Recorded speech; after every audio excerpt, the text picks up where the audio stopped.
الحمد لله رب العالمين والصلاة والسلام على رسولنا محمد سيد صلى الله تعالى عليه وسلم ثم أما بعد. Respeitados irmãos, não sei se temos irmãos também. Primeiro, louvar e agradecer a Allah subhanahu wa ta'ala por ter nos concedido esta oportunidade de presenciarmos o dia de hoje, que é o dia de Jumu'ah. Dia este que é considerado como Eid, festa semanal para o muçulmano. Mas também não só por termos a sexta-feira, mas sim por termos acordado em vida e de saúde e por termos nos recordado de Allah subhanahu wa ta'ala e dirigimos-nos à sua casa, que é o masjid, que é para cumprirmos com mais uma ordem de Allah subhanahu wa ta'ala. Estes favores todos que Allah nos concedeu, há 1000 motivos para nós dizermos Alhamdulillah, pois várias pessoas quiseram fazer parte, ou seja, algumas pessoas quiseram ter a mesma sorte como nós, de acordar bem, acordar de saúde, acordar livre de pensamentos errados, acordar livre de qualquer tipo de pressão.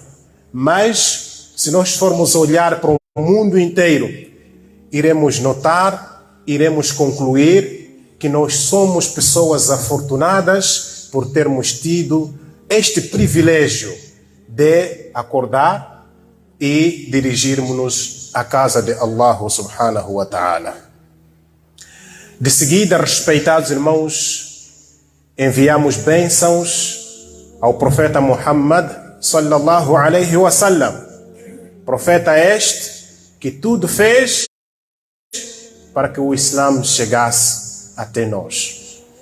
Houveram pessoas, português custa, houveram ou houve, não sei, mas pronto, vou falar nas duas formas. Houveram pessoas ou houve pessoas que derramaram o seu sangue por causa deste din.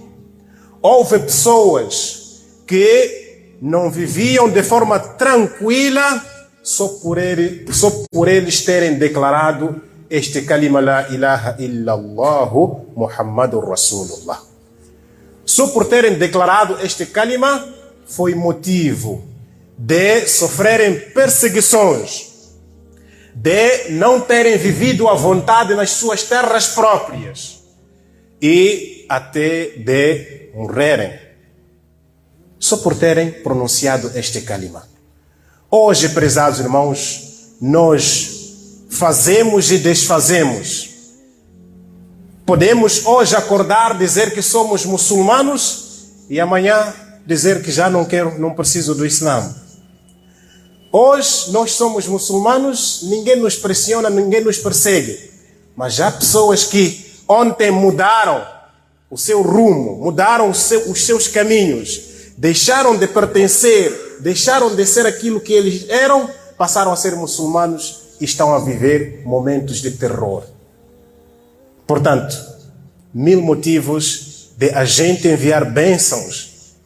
Há 1000 motivos para que a gente envie bênçãos, para a gente enviar bênçãos ao profeta Muhammad sallallahu alaihi wasallam, sua família, seus companheiros e todos os que o seguem e o seguirão nesta senda reta.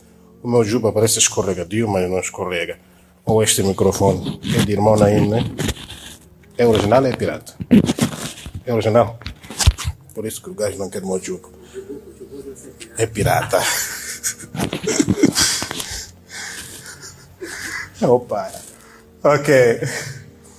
Prezados irmãos, hoje nós trouxemos como tópico o Taurat, o Zabur, o Injil.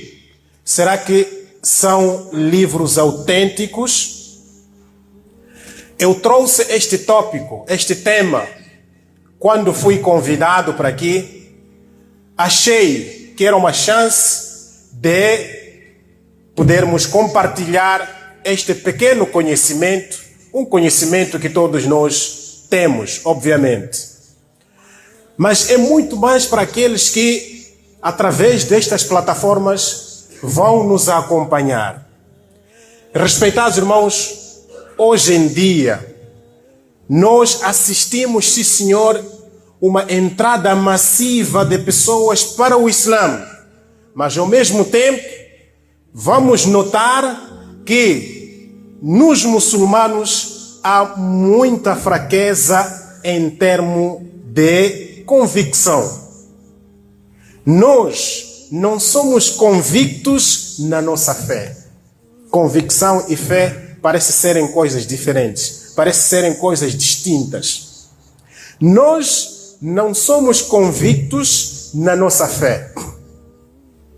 Pois você encontra um muçulmano que, mashallah, ele diz que é muçulmano, mas quando lhe aparece alguma informação com relação à sua religião, banalizando neste caso, e banalizando as grandes personalidades desta religião, você verá a ele que a sua fé começa a boiar.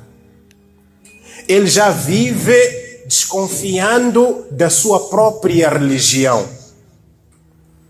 Por isso, nós temos recebido, sim senhor, informações de que várias pessoas estão a abraçar o Islã, mas informação sobre pessoas que estão a abandonar o Islã, ou pessoas que estão a ir para os dois ou os três lados, esta informação não nos chega muitas das vezes. Há pessoas, prezados irmãos, que aos domingos ele vai fazer culto numa outra casa de congregação, ou seja, numa outra casa, né? Numa outra congregação. Às sextas-feiras ele está com muçulmanos e ao longo da semana ele não está no grupo, nem neste, ou seja, não está neste e não está no outro grupo. Ou seja, não é muçulmano e não é da outra religião também, mas sim ele virou ateu. Não sei se faço perceber. E há pessoas como muçulmanas que vivem como muçulmanas e ao mesmo tempo também como pessoas que não têm religião, ateus. Isto tudo por quê? Porque não temos convicção naquilo que nós acreditamos, naquilo que nós somos. Por isso que temos a abordar aqui, sim.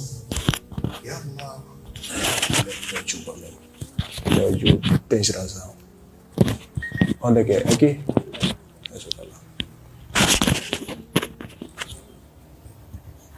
Ok. Sim. Por isso que nós trouxemos este tópico que tem a ver com o Taurat, com o Injil e com o Zabur, se de facto são livros de Allah, ou seja, encontram-se na sua forma autêntica, na sua forma original ou não. Prezados irmãos, para analisarmos este fato, primeiro vamos pegar no nosso Corão. O nosso Corão, no Suratul Imran, Allah subhanahu wa ta'ala diz que revelou o Corão, não é? Revelou o livro com a verdade. Nazzala alayka al-kitaba bil-haqq. Allah subhanahu wa ta'ala revelou o livro com a verdade. Qual é este livro? Revelou ao profeta Muhammad um livro com a verdade. Qual é este livro? É o Corão. Depois diz à frente, os hufazes vão me dizendo, vão me ditando se eu estiver errado. Musaddiqan lima baina yadayhi. Este livro corrobora com os livros que vieram antes dele. Este livro coordena, ou seja, é um livro que confirma os livros que vieram antes dele. Neste caso, o Corão está em consonância com os livros que vieram antes dele. وأنزل التوراة والإنجيل. Allah subhanahu wa ta'ala revelou, fez descer o Taurat e o Injil. Em outras palavras, Allah fez descer a Torá e fez descer o Evangelho. No Suratu Bani Israel, no seu versículo 55, lá no fim, Allah diz: وَآتَيْنَا دَاوُودَ زَبُورًا. Allah concedeu a David os salmos. Até aqui nós percebemos, como muçulmanos, nós percebemos que os livros que vieram antes do Corão não são da autoria de alguém. Não são livros que pertencem a um indivíduo ou a um grupo de pessoas, mas sim são livros pertencentes a Allah subhanahu wa ta'ala. O que quer dizer que quem deve falar, quem falou nesses livros é Allah subhanahu wa ta'ala. Está claro, através do Corão não temos nenhuma dúvida sobre os livros que vieram antes do Corão. E agora, historicamente, estes livros ainda estão na sua forma original ou não? É difícil nós falarmos de Taurat, é difícil nós falarmos de Zabur, é difícil nós falarmos de Injil sem falarmos da Bíblia. Por quê? São livros que se encontram condensados, que se encontram, que se encontram dentro da Bíblia. Por isso, são livros que foram mencionados dentro do Corão e nós vamos olhar para a história destes mesmos livros, que é para podermos apurar a sua veracidade. Respeitados irmãos, no século III, havia um rei chamado Ptolomeu II Filadelfo. Este rei, ele juntou as pessoas que era para poderem traduzir as escrituras, ou seja, alguns textos chamados textos massoréticos. Os textos massoréticos eram muitos. Textos massoréticos, estamos a falar de algumas escrituras divinas, consideradas como escrituras divinas. E estas escrituras estavam em língua hebraica. Todos sabem, os estudiosos sabem, que Musa, alayhi salatu wassalam, o seu idioma era o hebraico. Portanto, estes textos encontravam-se em hebraico. E este rei, atenção, quando nós lemos a história, quando nós estudamos a história, temos que ter sempre em mente, para aqueles que já assistiram alguns programas meus, vocês viram a palestra que eu fiz em Quilimane, a palestra e era debate ao mesmo tempo, onde eu falava e tomava atenção. Eu falava da fundação das igrejas e falava dos seus fundadores e falava das suas datas e eu tomava sempre atenção. Que olha, Cristo foi de Palestina. Como é que a igreja X ou Y é fundada num sítio X e não fundada na Palestina? E tomem esta atenção também. Aqui estamos a falar de um certo rei que diz para que as pessoas traduzam uma certa escritura. Estamos a falar de uma pessoa, estamos a falar de um rei e não estamos a falar de um profeta. Temos que ter, quando nós vamos ler a história, quando nós vamos investigar a história, temos que ter esta atenção de, aqui está-se a narrar deste fulano. Qual foi o nível de consideração diante de Allah? Este fulano, qual foi a sua ligação com Allah? Este fulano, qual foi a sua ligação com Allah subhanahu wa ta'ala? Portanto, estamos a falar aqui de um rei que mobiliza as pessoas para poderem traduzir um certo texto, ou seja, certos textos. Para poderem traduzir certos textos. Com a autorização de quem? Será que foi com a autorização de Allah? Por isso, quando nós vamos ler história, temos que ter sempre esta atenção. Atenção de procurarmos saber se foi ordem de Allah ou foi uma iniciativa própria. Portanto, este indivíduo teve apenas uma iniciativa e falou para as pessoas que era para virem traduzir certos textos. E estes textos, como é que foi feita a canonização? Ou seja, como é que eles souberam que estes textos são fiáveis e confiáveis, que é para poderem ser utilizados para guiar os seres humanos? Como é que foi feita esta seleção? Como é que eles conseguiram, digamos, trazer a veracidade destes textos? Portanto, aqui já começa a nascer uma certa dúvida.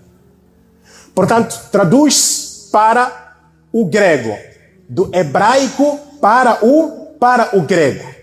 Esta tradução, vamos lá, a primeira, ou seja, o que foi traduzido chama-se masorético. Masorético ou massorético. E depois a tradução chama-se Septuaginta. A tradução ficou completa e passou a se chamar Septuaginta.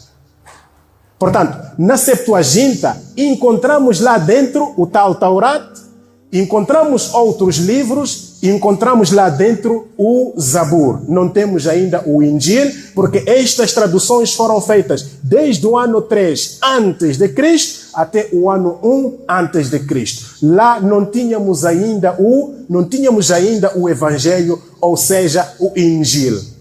Agora, já começamos aqui a perceber que o texto masorético foi traduzido para o grego. Agora, isto é, chamava-se por grego koiné, né? Grego comum, uma língua que se falava, é que nem inglês hoje, não é? Inglês, muitos países falam inglês. Portanto, traduziram também para o grego koiné, porque era uma língua que o Mediterrâneo falava, mas traduziram.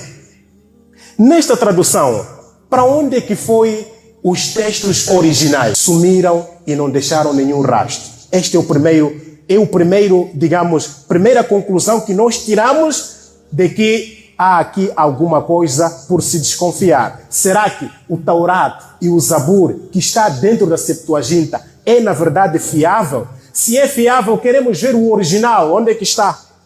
Hoje, quando tu vais autenticar um documento, o que é que faz? Se você só vai com autenticação, ou seja, vai com cópia, é aceito este documento? Não. Querem o documento original. Então, onde é que está os textos originais? Sumiram sem deixar rastro. E tivemos agora a era de Isa ou Cristo. Depois dele ter saído desta face da terra, também circularam vários textos. Porque, propriamente dito, Isa não deixou nenhum livro chamado Evangelho. Fizeram, sim senhor, ou seja, escreveram aqueles que testemunharam a vida de Isa, alayhi salatu wassalam. Por isso que circularam vários textos. Né? Circularam vários textos. E houve esta confusão até Niceia 325, a história vocês todos conhecem. Mas o que eu quero agora é que conheçamos mais uma tradução do grego para o latim. Há um certo padre, ou seja, um estudioso, um teólogo chamado São Jerônimo. São Jerônimo traduziu do grego para o latim. E esta Bíblia chama-se Vulgata. Atenção, temos lá a Septuaginta, lá dentro encontramos o Taurat e o Zabur. Onde é que está o original? Não existe o original. Só está em grego, koiné, e depois temos o latim, a Vulgata. Onde é que está o original? Não existe o original. Qual era a língua falada por Isa? A língua falada por Isa era o aramaico. E quando nós vamos tentar falar ou seja, trazermos isto à mesa de debate, somos ditos, sim senhor, que não. No tempo de Isa falava-se grego, no tempo de Isa falava-se aramaico, no tempo de Isa falava-se latim e falava-se o hebraico. Tudo bem, mas qual era a língua de Isa? Era o aramaico. Onde é que estão as escrituras que Isa deixou? Ou seja, em língua de Isa. Não existe. Se não existe, como é que nós podemos confiar nessas escrituras para dizer que são escrituras de facto que vieram de Isa, ou seja, de Allah para Isa alayhi salatu wassalam? Como é que nós podemos confirmar? Não temos como confirmar porque as pessoas fizeram as suas traduções a bel prazer. Poderiam trocar, poderiam mudar. E é isso que nós vemos até hoje, uma confusão, versões atrás de versões, porque a originalidade destes livros não existe. Prezados irmãos, o tempo na verdade é muito curto, há sempre um ciúme por parte do tempo, não é? Faltam apenas 2 minutos de acordo com a orientação que tive quando fui convidado para este lugar. Respeitados irmãos, de forma muito rápida, nós, como muçulmanos, precisamos conhecer melhor a nossa religião e o nosso Corão, porque não existem hoje livros que podem nos orientar senão o Corão. Nós encontramos muita dúvida em alguns muçulmanos para com seu próprio livro, que é o Corão. Esta dúvida reside pelo facto de nós não conhecermos a originalidade do Corão. Procurem saber com os teólogos, do mesmo jeito como nós temos a história da compilação desses livros, procurem saber com os teólogos a respeito da compilação do Corão. Vocês irão notar que, na verdade, a originalidade do Corão é indiscutível. Ninguém pode discutir. Ninguém pode dizer, ninguém pode desconfiar o Corão, porque as suas histórias estão cheias de verdade, ou seja, a sua compilação, a sua cronologia está cheia de verdade que não pode trazer nenhuma dúvida para nenhum muçulmano. Infelizmente, respeitados irmãos, nós como muçulmanos menosprezamos o nosso próprio livro ao ponto de mandamentos que estão dentro do Corão, nós os atropelamos e preferimos seguir mandamentos humanos. Que Allah subhanahu wa ta'ala nos conceda o tawfiq. Eu sei que não falei quase nada daquilo que eu havia preparado, mas, inshallah, nas próximas oportunidades, talvez, podemos tentar desenvolver de forma mais detalhada, talvez nas sentadas com mais tempo. Aqui é um compromisso, não é?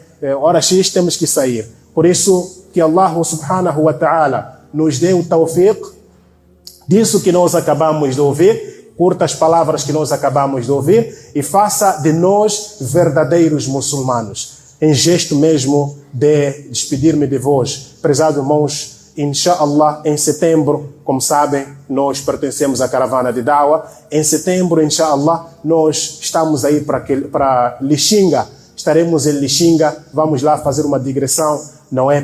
Pelos distritos de Quamba, Lago Nyassa, Mandimba e Lixinga. Queremos pedir os vossos duás, que Allah subhanahu wa ta'ala aceite este trabalho e que faça com que, através deste trabalho, algumas pessoas orientem-se para o caminho certo. Que Allah subhanahu wa ta'ala aceite de nós e de vós. Wabillahi tawfiq. Wassalamu alaikum wa rahmatullahi wa barakatuh.